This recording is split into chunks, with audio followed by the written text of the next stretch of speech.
basicamente pensando algumas informações do censo, algumas coisas do semestre, para a gente poder contextualizar toda a nossa apresentação.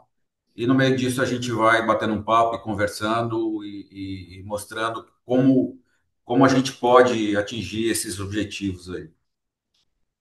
Então vamos lá. Aqui eu coloquei o número, só para contextualizar, o número de instituições que a gente tem, ela já começou a meio que andar de lado, da mesma forma que os ingressantes, né? Hoje a gente tem aí 2.500 instituições, sendo que 2.200 são privadas, né? E quando a gente fala de matrículas, né? Hoje a gente chegou, atingiu o patamar aí de 10 milhões e 200 mil matrículas no Brasil. A gente viu aí que, pela primeira vez, o EAD ultrapassou o presencial, né, o que é um dado que todos já esperavam que fosse acontecer em algum momento. Mas a gente, de certa forma, vê também pelo lado do presencial, parou de cair, né? Ela já não cai mais, já está num momento de estabilidade, em alguns casos já voltou a retomar o crescimento. Então, a gente vê que os desafios aí das instituições com relação à permanência acabam sendo cada vez maiores, para fazer com que o aluno se sinta realmente parte daquela instituição. Ô, Néia, volta essa tela que você estava. Olha aí, ó. Aquele, galera, nesse gráfico da direita ali, ó, onde tem a linha vermelha escura ali, é o ensino público, a universidade pública. Na linha azul, a universidade privada. Se eu olhar bem aqui, ó, desde 2014, a universidade pública está estacionada. Ela parou de crescer, né?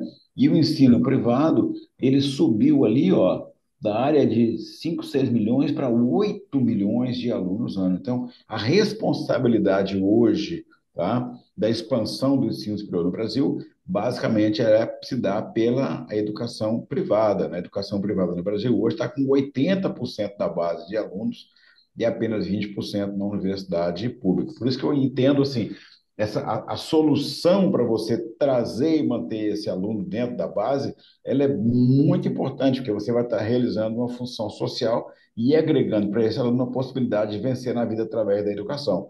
Então, Ney, achei muito bacana que o teu gráfico ele trouxe separando ali público e privado. Acabou de chegar um boa tarde aqui do Wellington, lá de Santos, lá da Universidade de Santa Cecília. Wellington, muito obrigado aqui, muito legal ter você participando com a gente aqui, tá? Legal mesmo aqui. E jornada do aluno para Janaína é sinônimo de que o ciclo de vida tem que entrar num estágio de maturidade, o produto hoje tem que entrar num estágio de maturidade no ciclo de vida para ter sintonia com a jornada do aluno. Né? Desculpa te interromper, mas é que eu achei muito bacana a informação que estava no teu gráfico aí e que mostra a responsabilidade do ensino privado.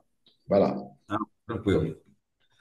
E aqui a gente fez um recorte de vagas oferecidas, né? Hoje a gente tem aí um universo aí, isso é uma informação também que estava no censo, de 370 mil praticamente candidatos de medicina para 41 mil novas vagas, né? Então a gente vê uma relação candidato por vaga de 9 candidatos e a gente lembra que tempos atrás esse número passava de 70, 80 candidatos por vagas. Então o tema captação acaba sendo, inclusive para a medicina hoje em dia, um tema bastante crítico. A gente já vê em algumas situações aí vagas sobrando de medicina, o que a gente não imaginava há alguns anos atrás.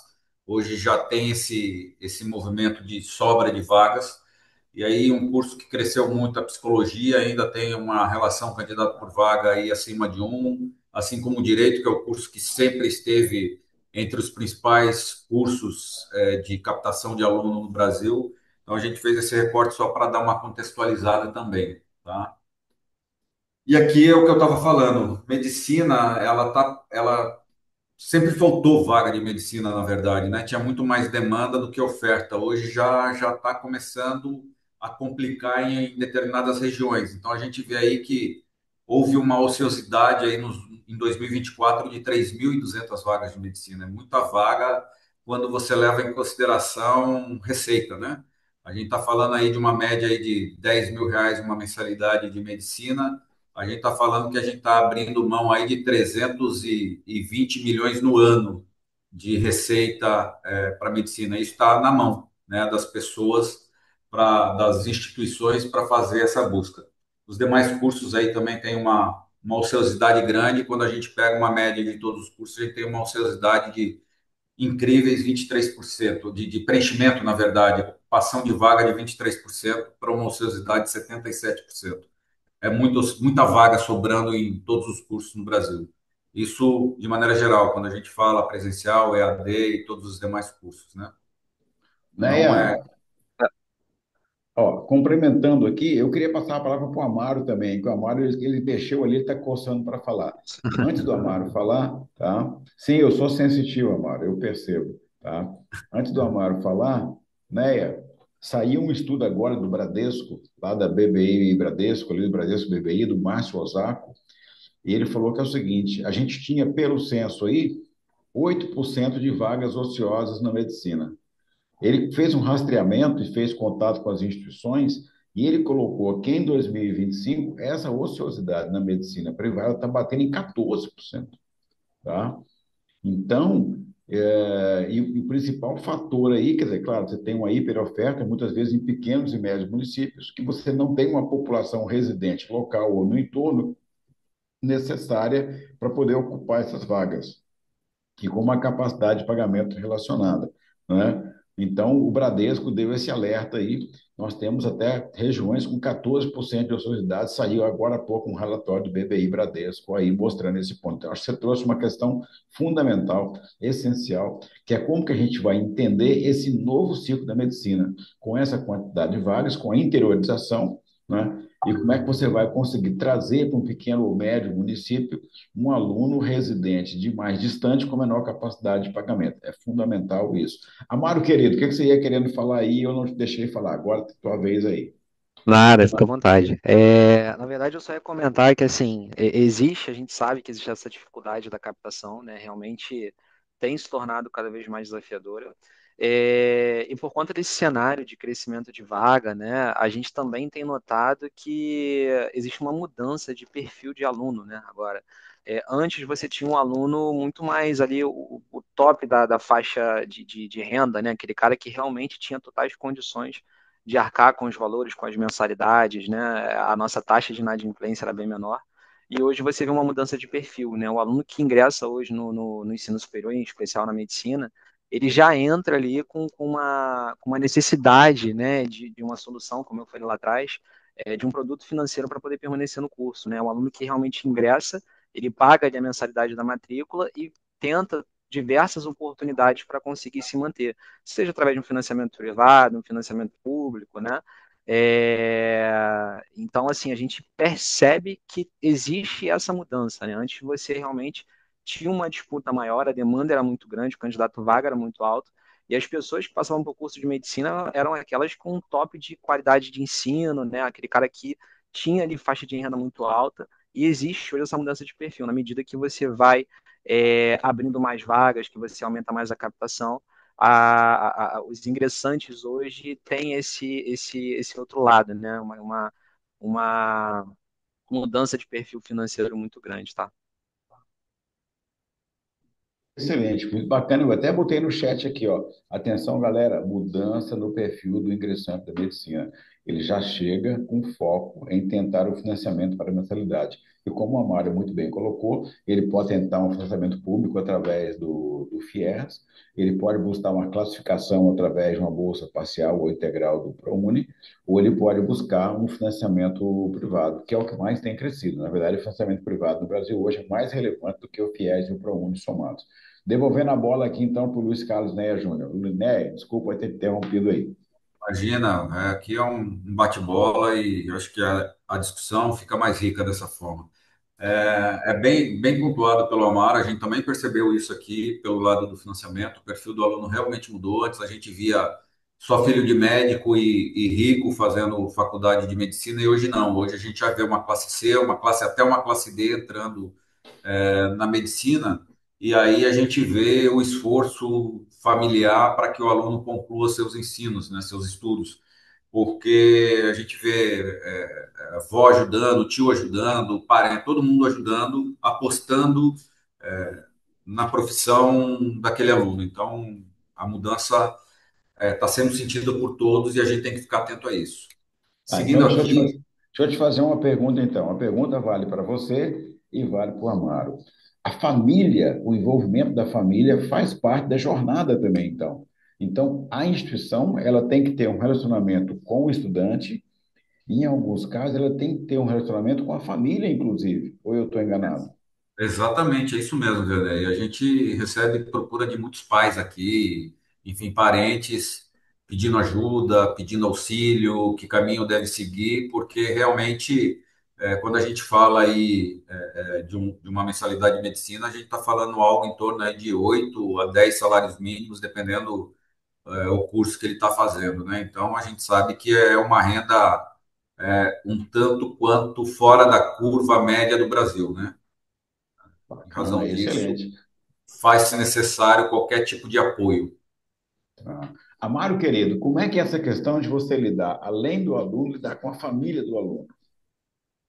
É o que você falou, né? A matrícula de medicina, ela não é uma matrícula comum, né? Ela é um acontecimento na família, né? As pessoas falam, fulano está fazendo medicina, né? Fulano ingressou na faculdade de medicina. Realmente, tem toda uma questão simbólica por trás do curso de medicina, né? E a gente enxerga isso desde o primeiro dia do vestibular ali da medicina, a gente consegue entender, né, realmente o impacto que tem na família da pessoa, né? Quando a gente tem um vestibular, é muito difícil você ver um aluno indo à prova sozinho. Ele vai sempre com os familiares, vai com os pais, com o avô, com o Uhum. tio, né? Até por isso a gente tem uma parceria muito próxima ali com os financiamentos nesse dia, né? A gente realmente tem esses parceiros presentes, tá? O Ficou Fácil, né? Os nossos outros parceiros, porque é o momento ali que existe uma interação, né? Tanto do parceiro com o aluno, como do aluno com a instituição e os pais também, né? Quando o aluno vai para a prova, os pais têm esse momento de conversa com os financiamentos para entender os produtos, com a própria instituição. Os pais são muito envolvidos, né? Não só na matrícula, eles frequentam constantemente a instituição.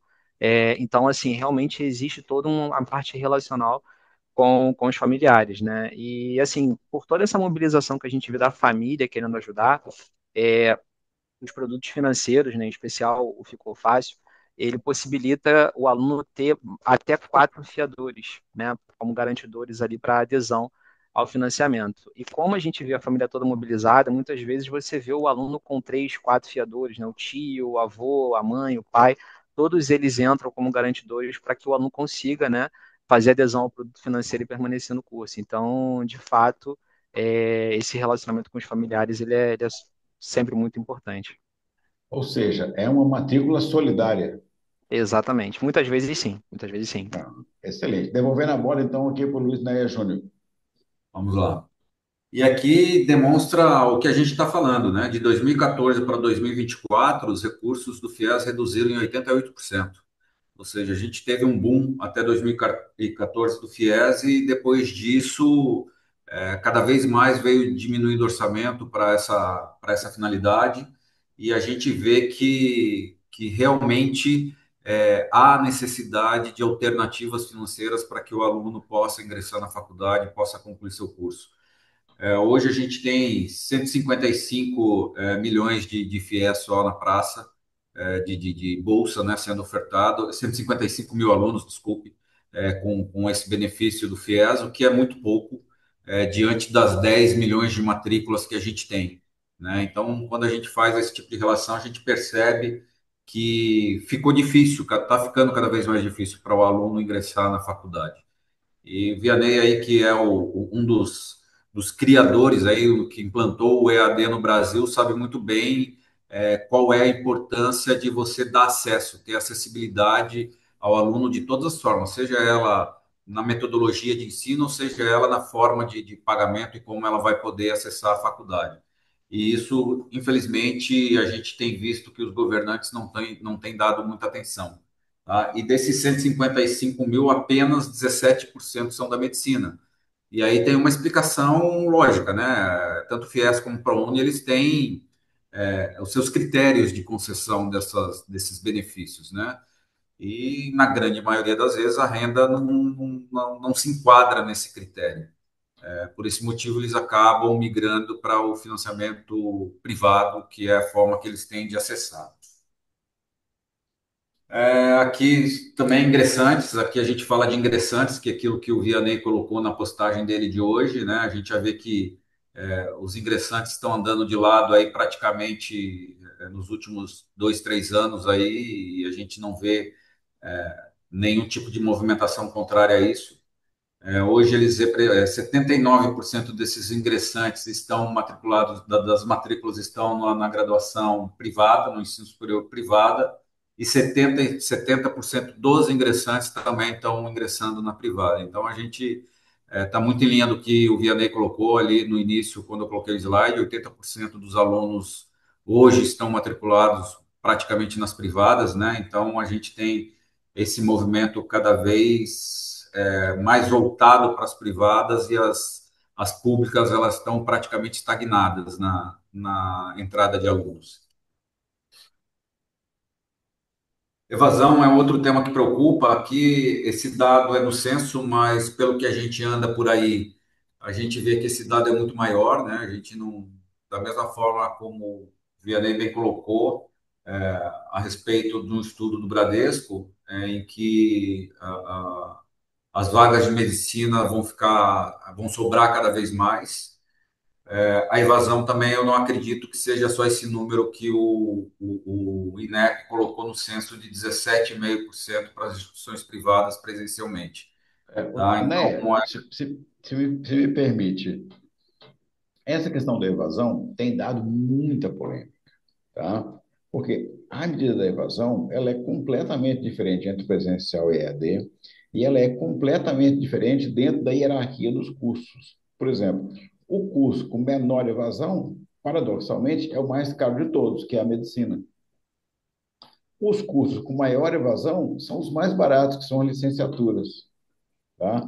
Então, a evasão, ela não é uma linha linear, né? Então, muita gente não entendeu quando o MEC soltou, né, que a evasão média em 2024 tinha sido 17,5%. Para começo de conversa, quando a gente abre os microdados do INEP ali, no presencial ela foi 9,5%. Na IAD, ela foi 24%. Então, quando o MEC soltou esse indicador aí, tá? Não estou criticando o INEP, não, tá? É que tem que abrir os microdados ali. Então, essa evasão que aconteceu ali, que veio pelo 124, ela tem três análises. A primeira análise é a evasão média. Ok, do ano, só no ano. Depois você quebra no ano, dentro de 2024, ela foi 9,5% no presencial e foi 24,5% dentro da IAD. E quando você pega uma outra conta bacana que o INEP soltou, é a linha do tempo. O INEP soltou uma linha do tempo que começa lá em 2014 e vem até 2024. Nessa linha do tempo, a evasão acumulada na IAD foi de 65%. No presencial, 59%. Então, esse gráfico que o Neia está mostrando para vocês aí, ele é o gráfico da evasão no ano, tá? Então, aqui, ó, a evasão no ano 2023 para 24 foi 17,5%, no combinado da matrícula total. Se eu desagrego essa evasão, eu vou ter 9,5% no presencial e eu vou ter 24,5% na IAD. E como eu falei, paradoxalmente, o curso mais caro, que é a medicina, tem a menor evasão. Os cursos mais baratos têm a maior evasão. Né? Devolvendo a pelota para você aí, passando pelo Amaro. Amaro, tem uma pontuação para fazer aí? Não, não, perfeito, perfeita análise. É, vai lá. eles deveriam ter estratificado de uma maneira que ficasse mais simples o entendimento, né? Eles quiseram fazer por Exatamente. média, e quando você faz por média, acaba complicando o estudo. Exatamente. Então, se a gente não entrar nos microdados, a gente não consegue chegar nessas quebras. Muita gente pensa que eu entendo. Não, eu não entendo. Quem entende na Roper é o Paulo Prece. O Paulo Prece e a Karen Salva, eles têm uma equipe completa de estudo de mercado e eles entram nos microdados. Então, o Paulo Prece e a Karen Salva me ajudam a traduzir os microdados e eu transformo isso em postagem, em diálogos, nossos convidados aqui. Então, esse é um domínio. Muita gente pensa que eu sei. Não, eu não sei. Eu consulto a equipe de estudos de mercado da RU para eu poder trazer essas contribuições. Devolvendo a bola para vocês dois aí. E aqui o Capelato, que também é um estudioso dos dados, né, de pesquisas, Aham. mais dentro do Semesp, ele falou que um dos principais fatores que contribuem para a evasão é o financeiro, né? Uhum. E ele também fez uma pesquisa que diz que 19% aproximadamente das instituições de ensino privado já conseguiram identificar uma relação de inadimplência entre apostas e a inadimplência. Então, as apostas online, esses jogos online que chegaram com força no Brasil já estão começando a prejudicar as instituições e 19% delas já perceberam essa relação entre inadimplência e jogos. Então, é um tema também bastante preocupante essa questão da inadimplência quando a gente relaciona novos fatores entrando no mercado e na economia como um todo, tá? Aqui, como o Vianney falou, é a evasão anual, ano a ano, que está lá no MEC, né, no INEC, no Censo do Ensino Superior, que bateu 17,5 esse ano, e é o maior da série histórica deles aqui, do que eles colocam, é o maior no ano. Tá? Aqui uma taxa de evasão que a gente colocou também de alunos que possuem financiamento reembolsável e financiamento não reembolsável. E por incrível que pareça, o aluno que paga o financiamento, existe uma diferença entre os dois. O não reembolsável é aquele ProUni, bolsa integral ou alguma bolsa de estudo que ele consiga com a própria instituição. A evasão desses não reembolsáveis acaba sendo maior do que os reembolsáveis, por incrível que pareça. O que nos faz crer que o aluno que tem esse compromisso financeiro de pagar o seu financiamento, de manter suas contas em dia, ela acaba sendo, nesse quesito evasão, muito melhor do que o aluno que não tem esse compromisso. Aí Então, eu queria fazer uma pergunta para o Amaro. Amaro, querido, você está na ponta, tá? O NEA está no birô financeiro, tá? O NEA tem que ter um trabalho super sensível, que é captar, né? Captar o recurso, transformar esse recurso em financiamento e garantir que essa roda gire de maneira saudável. Isso é uma responsabilidade extrema, tá? Poucas pessoas conseguem fazer essa matemática, essa engenharia e administrar isso no mundo. Eu mesmo não conseguiria. Você, Amaro, faz uma coisa que eu também não conseguiria, que é ter a cabeça fresca e lidar com esse fenômeno da base. Aí o Neia falou uma coisa importante aqui. O aluno que tem um financiamento privado, ele acaba evadindo menos. Tá? Aí no começo você falou que o aluno que está chegando para a medicina, ele não chega sozinho, ele chega com a família. Quando ele vai fazer um financiamento privado, tá? Até quatro fiadores, só o pai, só a mãe não consegue bancar o fiador. Então, ele tem que trazer o padrinho, o amigo, o tio, o avô. Você acha que essa composição de solidariedade acaba meio que dando uma responsabilidade acadêmica para o aprendiz? Traduz isso para mim a partir do que você vivencia com os estudantes. Perfeito. De fato, quando a gente olha para o mix, né, de classe pagante dentro da base, a gente percebe que o aluno que possui financiamento ele tem um LTV maior, né? Ele consegue chegar até o final do curso. LTV, o que é LTV? É o tempo, o lucro que esse aluno gera ao longo do tempo que ele está com a gente, né? O tempo de Ok, vida desse aluno com a tá. gente, gerando receita, né? Digamos assim. Excelente. É, e aí, qual é o ponto? De fato, as taxas de renovação dos financiamentos privados são altíssimas, né? O aluno que consegue aderir ao financiamento, ele só vai evadir se for alguma questão ali que foge a financeiro, uma insatisfação acadêmica, uma insatisfação com outros pontos que fogem lá do financeiro, ou então por alguma complicação com o próprio financiamento, né? A renda do fiador já não é mais suficiente, alguma coisa nesse cenário, que ele não consiga ali fazer a renovação do produto. Mas, por via de regra, o aluno que tem esse financiamento, ele tende a permanecer até o final da graduação, né? É o caso diferente do mensalista, que é o que a gente está conversando aqui, né? Aumento de inadimplência e tudo mais. Os três primeiros, a gente consegue que os três primeiros períodos, tá, Vianney? São os períodos ali, determinantes para o aluno ficar ou não na instituição, né? Quando de fato o cara que passa do terceiro período, ele começa a criar uma maturidade financeira, ou por ter conseguido um financiamento, ou por realmente ter conseguido ali algum tipo de recurso para permanecer na graduação, ou então ele vai desencadear uma inadimplência, né? Faz negociação atrás de negociação, acaba criando ali meio que uma asfixia financeira e não consegue permanecer no curso, tá? Então, realmente esse aluno que consegue o produto financeiro, ele tende a permanecer. Eu não vejo com a questão da responsabilidade acadêmica, porque o aluno de medicina é muito engajado, né? Quando a gente pega aqui a questão do aproveitamento acadêmico dos alunos, não tem ali uma segregação, né, uma diferença de nota por classe pagante, né? Sinceramente, a gente não consegue enxergar isso. Eu acho que é muito mais porque esse cara consegue criar uma certa estabilidade financeira, né? O financiamento consegue trazer para ele a oportunidade de pagar um valor mais baixo, né?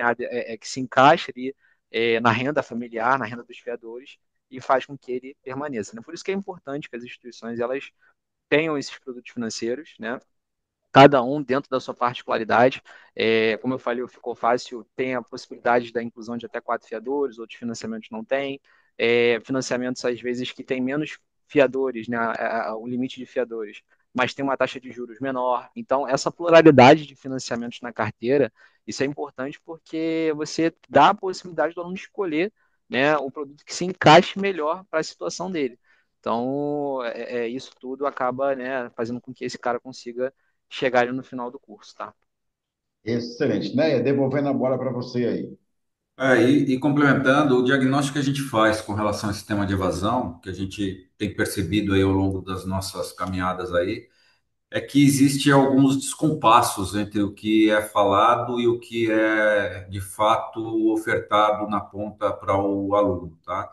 Então a gente vê que o aluno às vezes ele acaba não enxergando o valor do investimento que ele está fazendo, porque se ofereceu algo para ele e que não está atendendo a expectativa que ele criou em cima daquela oferta. Muitas vezes a gente vê também uma comunicação desconectada com a realidade. Então, as campanhas, geralmente, elas falam muito da instituição e muito pouco do sonho do aluno, que é o que deveria ser o centro, de toda a comunicação e de toda a jornada desse aluno. Tem outros fatores, experiência ruim no atendimento, tempo de resposta muito longo. Hoje a gente fala muito em hiperpersonalização e que a gente dificilmente vê esse tipo de situação, né? Cada vez mais, cada um tem a sua própria necessidade, a gente tem que procurar atender a essas necessidades, enfim. É, falta de suporte financeiro, que foi o que o Amaro acabou de falar, ausência de alternativas para viabilizar isso. Como o Amaro bem disse aí, nós temos no financiamento a possibilidade de quatro avalistas, a gente ajuda em outras situações que eu vou falar um pouquinho mais à frente. O aluno entra de um jeito e se desmotiva muito rapidamente, então esse tipo de diagnóstico tem que ter por parte das instituições para que ele consiga evitar essa evasão, para ele consiga aumentar a permanência desse aluno. E como a Amaro falou, a partir do momento que ele se sente integrado naquela instituição, dificilmente ele vai sair. É muito comum a gente ver alunos sair de instituição, muitas vezes por conta de preço de mensalidade, enfim, de possibilidades que ofereceram a ele. Ele vai, fica um semestre e volta, porque viu que a qualidade que ele teve do outro lado não é a mesma que ele tem na instituição que ele estava. Então, é comum a gente ver esse tipo de movimento também. Então, é preciso que as instituições reavaliem o seu posicionamento de marca, que mapeiem seus gargalos na experiência de matrícula, no atendimento do aluno, ter um CRM educacional robusto e que traga informações. Hoje é muito importante você trabalhar com dados. As instituições elas têm um volume enorme de dados e se ela não souber estratificar e trabalhar com isso de maneira adequada, vai ficar cada vez mais difícil dela conseguir cumprir com o seu papel, primeiro de educar e segundo de manter esse aluno até o final do caminho dele. Então, é muito importante que esses pontos aconteçam durante essa jornada do cliente. A gente tem que construir, as instituições têm que construir isso, tá? Então, vamos seguindo aqui.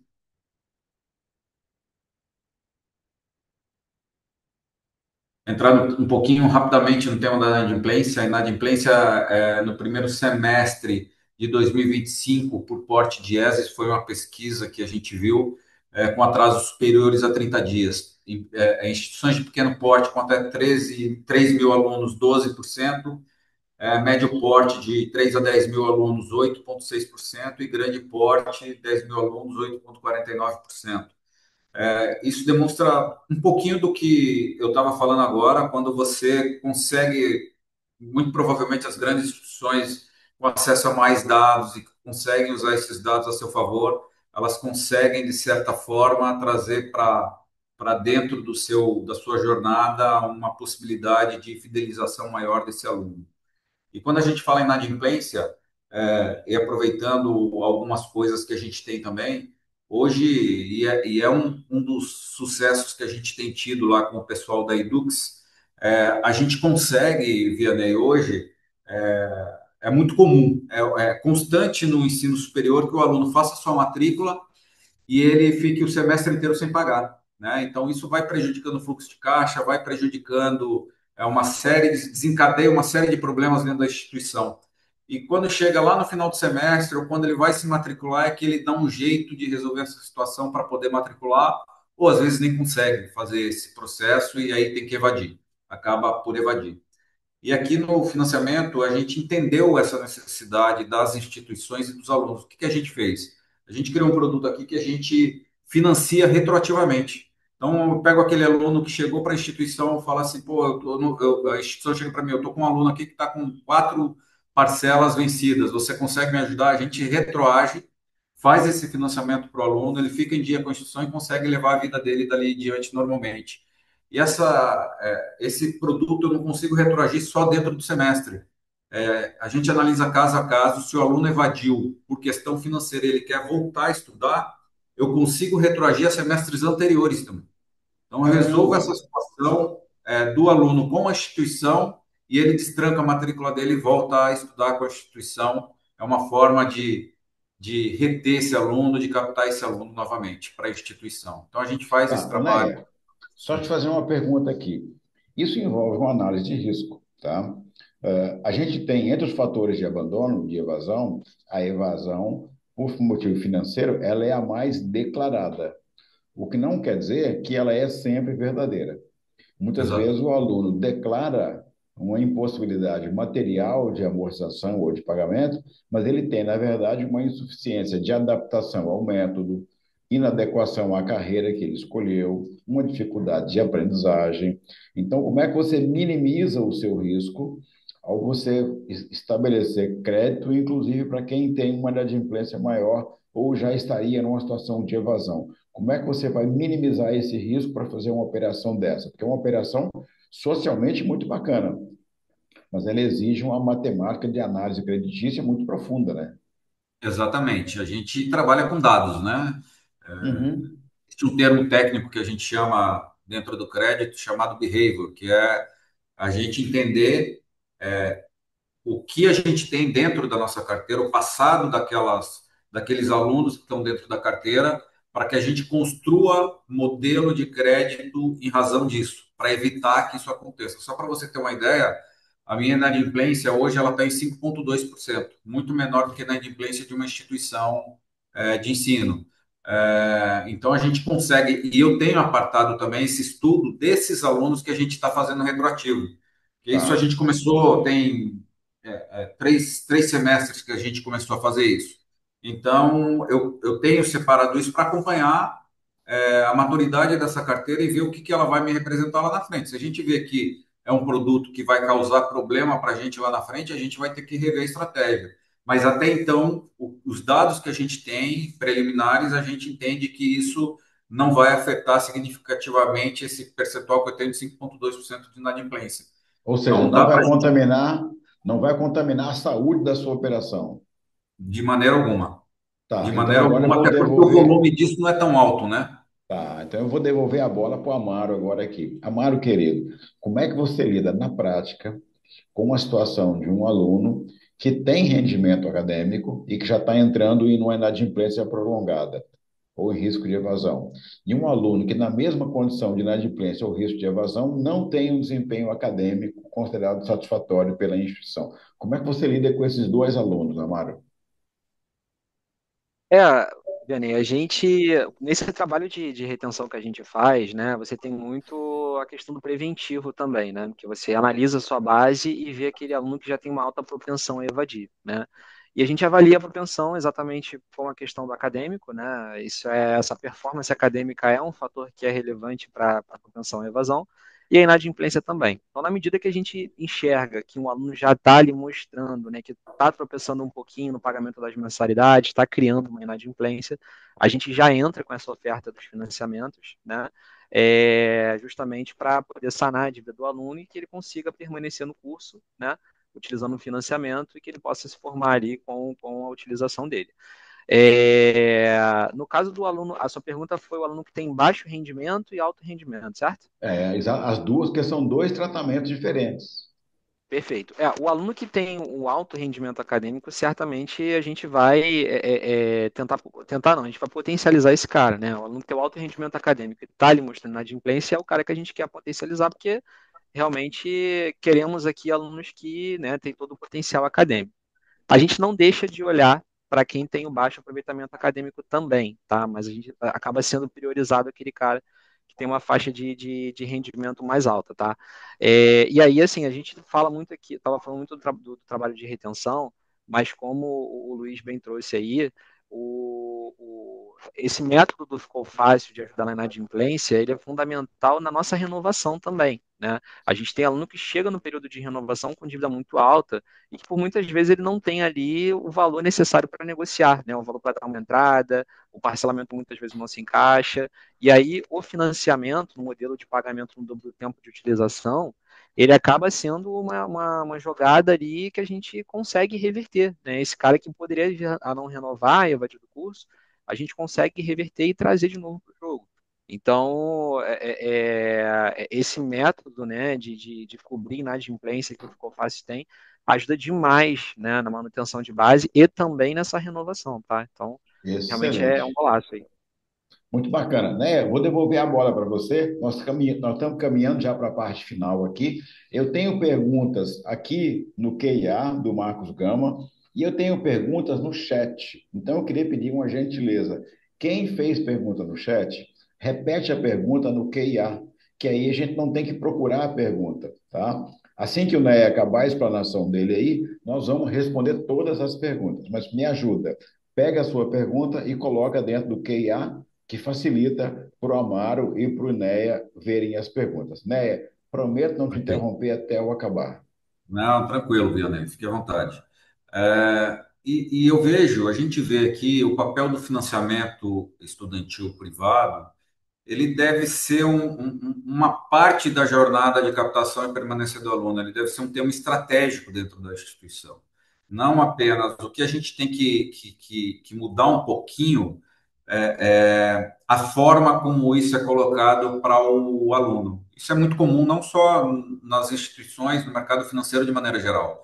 Quando você vai atrás de um financiamento, geralmente, ou de um empréstimo, ou algo nesse sentido, geralmente isso é vendido para você como um socorro financeiro, né? Quando na verdade ele deveria ser vendido como benefício, né? Porque assim, mas por que benefício? Você está pagando juros e é um benefício em que sentido? No sentido de que você vai conseguir fazer a faculdade que você sonha em fazer, o curso que você sonha em fazer e com uma parcela que pode se adequar à sua possibilidade, né?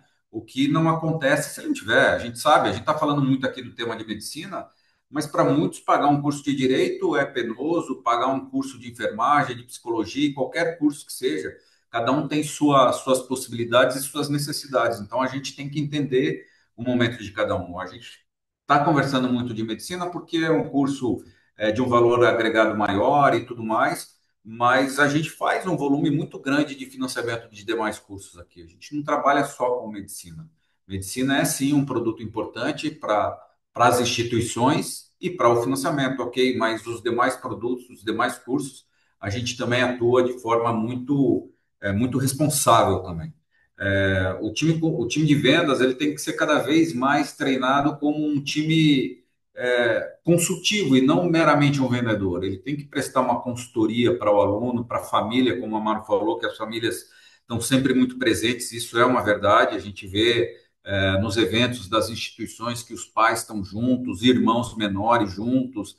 Então, a instituição fazendo o trabalho dela de maneira muito bem feita, responsável, aquele irmão menor que está ali junto, ele vai querer futuramente estudar nessa mesma instituição que o aluno está estudando. Então, é muito importante você ter esse tipo de olhar para as necessidades que vão surgindo a cada período. Aqui eu trago aqui um quadro, um gráfico de bolsas e financiamentos, né? E do lado esquerdo estão os financiamentos reembolsáveis e do lado direito os não reembolsáveis. E nos não reembolsáveis entram bolsas, os parciais do ProUni, enfim, todos esses valores. Notem que quando a gente soma os dois, a gente tem cerca aí de 35% dos alunos do ensino superior financiados de alguma maneira, ou com bolsa, ou com algum financiamento público ou privado.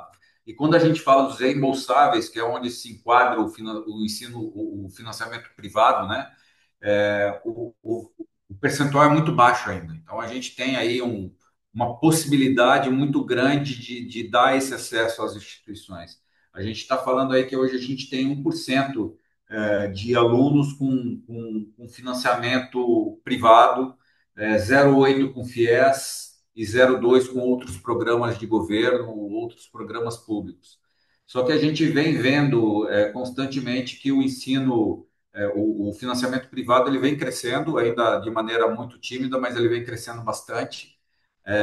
Isso é muito por conta do que o Amaro citou, que ainda falta um pouquinho mais de acessibilidade aos alunos, aos financiamentos, às formas de financiamento existentes no mercado. Existem várias formas de financiamento. Então, é um dado bastante interessante para a gente acompanhar e colocar isso dentro da estratégia das instituições. As oportunidades com financiamento privado, ele mitiga os riscos de default. E aí, fazendo um parênteses, Vianney, de um comentário que houve também no seu post, de uma pessoa que disse que o financiamento ele não serve para combater a inadimplência. De fato, não é o remédio adequado para a inadimplência, mas é o que ajuda, ele mitiga, como está dizendo aí, a função dele é mitigar o risco, mitigar a inadimplência. De maneira alguma, o financiamento vem no sentido de acabar com a inadimplência, isso não existe. Isso é um trabalho de base que tem que ser feito pela instituição e pelos alunos através de um planejamento financeiro mais adequado, enfim, uma série de situações. Amplia a possibilidade de captação e retenção, que a gente comentou, reduz os custos operacionais na gestão de recebíveis, porque uma vez que o aluno faz o financiamento, a instituição passa a não ter custo nenhum, nem com a inadimplência e nem com a gestão do recebível, porque aquele recebível passa a ser do financiamento. E possibilita ao aluno maior prazo de pagamento do curso. Tá? Então, são algumas das facilidades e oportunidades que a gente encontra com o financiamento. Certa forma, a apresentação era isso, Vianney, que eu tinha para colocar. A gente pode aí responder algumas perguntas e continuar com o bate-papo até que o nosso horário encerre, que a discussão está bem rica aqui e estou à disposição. Márcia, muito legal. Amaro, eu queria que você fizesse um fecho analisando esses pontos que o Neia trouxe agora nesses minutos finais dele aí, dizendo que o financiamento ele apoia, ele não resolve, tá? Né? O financiamento não resolve a inadimplência, mas ele apoia a jornada do aluno. Ao apoiar a jornada do aluno, e que é também da família do aluno, ele aumenta o engajamento na viabilidade daquela conclusão do curso, porque é da conclusão do curso que vai sair o pagamento. O pagamento não quer que saia dos fiadores, a gente quer que o pagamento saia do próprio aluno na atividade laboral, né? Eu estou financiando não para receber dos fiadores, eu estou financiando para receber do aluno que vai se formar e vai para o mercado de trabalho. Eu queria ver a tua análise final aí, Amaro, antes de ir para a pergunta e resposta. Perfeito. Vianney, na medicina, né, acho que em particular, ainda é visto muito como investimento, né? O mercado de medicina ainda é bem aquecido, né? Você consegue ter um retorno financeiro mais rápido até do que em outras profissões, né? Então, os financiamentos privados, além de apoiar na realização desse sonho, né, do aluno se formar em medicina, tem muito da questão do investimento também que ele é para que esse aluno consiga se formar, né, e consiga arcar com as mensalidades. Então, acho que é perfeita a análise. E o último comentário do do Luiz aí com relação ao apoio é perfeito. Eu acho que é isso. A gente, como você não tem ali é, nem todos os alunos conseguem aderir aos financiamentos privados por uma série de questões, né? Muitas vezes tem alunos que não têm, não conseguem, mesmo com os quatro fiadores, não conseguem chegar naquela renda necessária para a adesão do financiamento. Esse cara ali vai se tornar um mensalista que vai tentar renovar, vai fazer uma negociação, uma entrada menor e por aí vai, e em algum momento ele vai tropeçar, vai cair, vai evadir. Né? A ideia dos financiamentos é justamente para evitar que isso aconteça. Então, assim, realmente não é uma solução, né, é um apoio. Claro que a adesão, o financiamento, ele precisa ser bom para o aluno, ele precisa ser bom para a instituição, né, ele não pode ser oneroso para ninguém. Então, realmente, assim, acho que é bem nessa linha, tá? Não é mesmo uma solução, é muito mais um apoio ali para captação, para sustentação de base, né, dos cursos de medicina, dos cursos em geral, aí, comentados pelo Luiz. Ok, então eu queria que vocês olhassem no chat, no QIA, as perguntas para responder, enquanto eu passo aqui a programação da Roper aqui, começando dizendo para todo mundo da galera aqui que semana que vem nós vamos ter um webinar porrada aqui na Roper, que vai ser muito bacana, que vai ser o seguinte, galera, saiu o parecer do CNE com a nova resolução, novo parecer do CNE propondo uma regulamentação para pós-lato sensu. O MEC ainda não homologou, mas está na boquinha lá. Então, nós vamos discutir semana que vem quais são os pontos críticos da mudança da pós-graduação lato sensu. E você pode fazer a sua pergunta hoje mesmo. Você faz a inscrição gratuita, recebe o formulário, já coloca a sua pergunta. E os conselheiros do CNE vão responder. Quem são eles? Celso diz que é presidente da comissão que elaborou a regulamentação ali do parecer. E a Mônica Sapucaia, que foi a relatora do parecer. Então, é dobradinha, é pai e mãe do parecer ali que vão estar reunidos com você na semana que vem aqui, junto com eles, o Caio Polizel, o nosso CEO da Roper. Olha aqui, ó, para você entrar nesse circuito de garantir a jornada do aluno com apoio de financiamento estudantil, que foi o nosso papo hoje aqui, vai no chat aqui, pega o contato do Marco Aurélio, que ele é o embaixador da Crédito, ficou fácil para falar com você.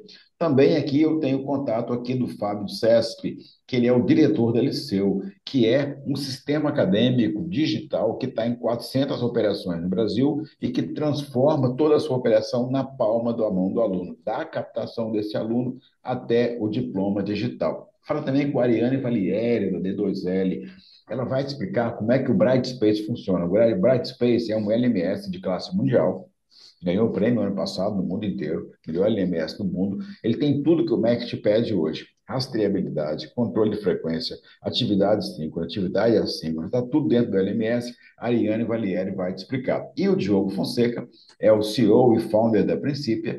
Ele vai te explicar como é que você pode colocar a sua operação na receita garantida, para você focar no pedagógico, focar na jornada do aluno. Então, fala com o Diogo Fonseca que ele vai te ajudar.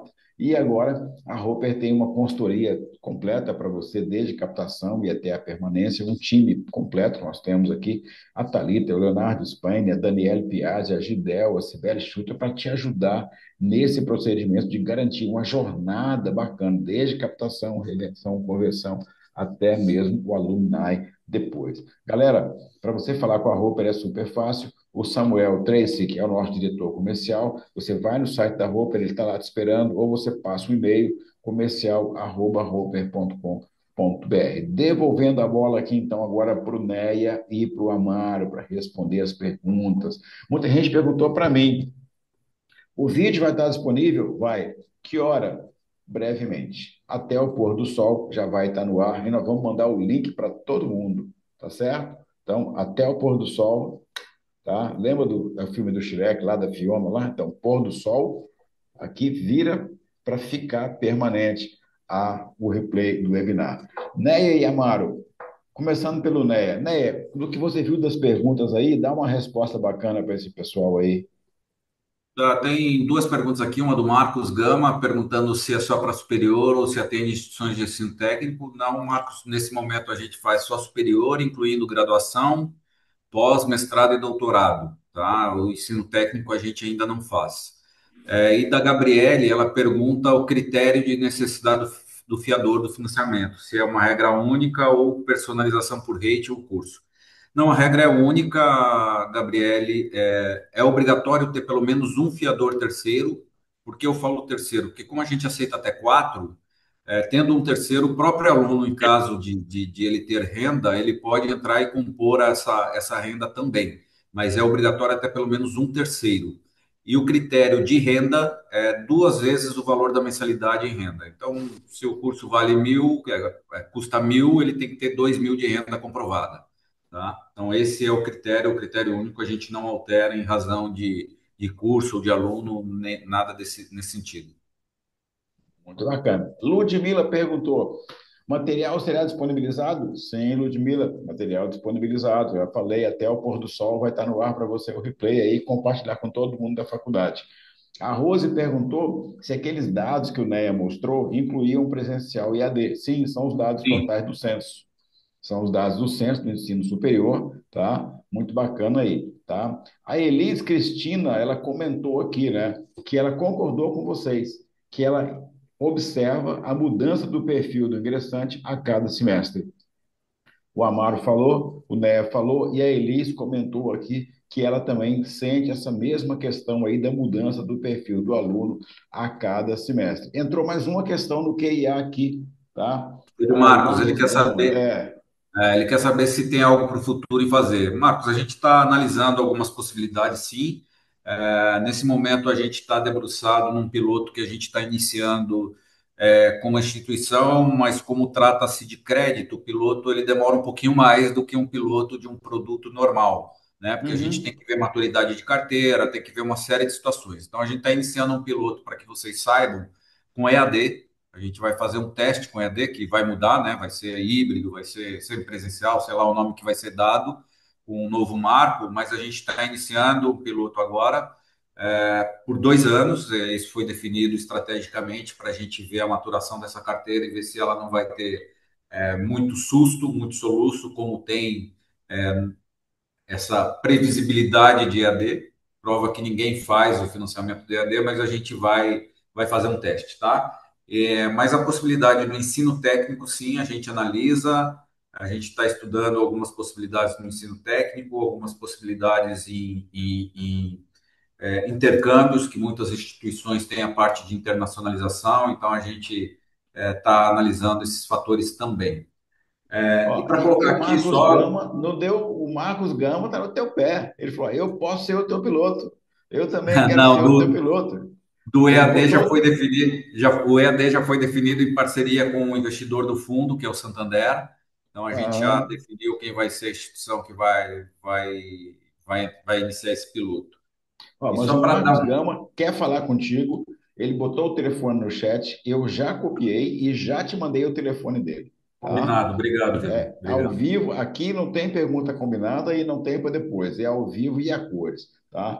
Agora, antes de encerrar, eu quero pegar um sorriso bacana de vocês dois para eternizar esse momento lindo aqui. 3, 2, 1. Aê! Opa, minha tela sujou aqui, eu tenho que tirar da tela aqui, senão eu não consigo fazer o print de vocês aqui, que a minha tela ficou poluída aqui, tá? Pronto, já tirei a poluição da minha tela aqui. 3, 2, 1, já! Aê, meninos lindos, bons garotos, está feito aqui o Renê, só para sorriso de colocar vocês. rapidamente Vai aqui, lá.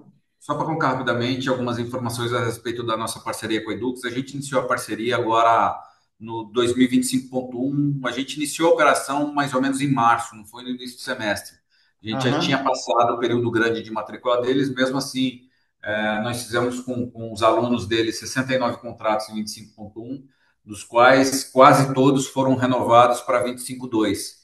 E 25.2 a gente já está, nesse momento, com 116 contratos.